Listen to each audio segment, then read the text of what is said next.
He is going ସେ ଯାଉଅଛି। Maya is eating Maya ଖାଉଅଛି।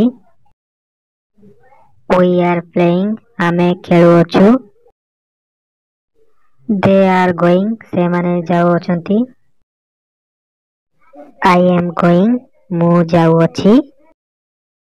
Do you study novel ତୁମେ କ'ଣ ନୋବେଲ ପଢ଼? Yes ହଁ। Does Naresh come to your house ନରେଶ କ'ଣ ତୁମ ଘରକୁ ଆସେ? I have learnt my lesson ମୁଁ ମୋ ପାଠ ମନେ ରଖିଅଛି। Has Minu passed the examination Minu କ'ଣ ପରୀକ୍ଷାରେ ପାସ୍ କରିଅଛି? They have not reached the village ସେମାନେ ଗାଁରେ ପହଞ୍ଚି ନାହାନ୍ତି। Ram's brother has not come ରାମର ଭାଇ ଆସିନାହିଁ।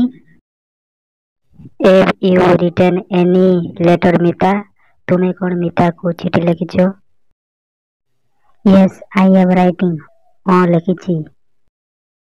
ଭିଡ଼ିଓଟି ଭଲ ଲାଗିଥିଲେ ଲାଇକ୍ କରନ୍ତୁ, ସବସ୍କ୍ରାଇବ୍ କରନ୍ତୁ, ସେୟାର କରନ୍ତୁ।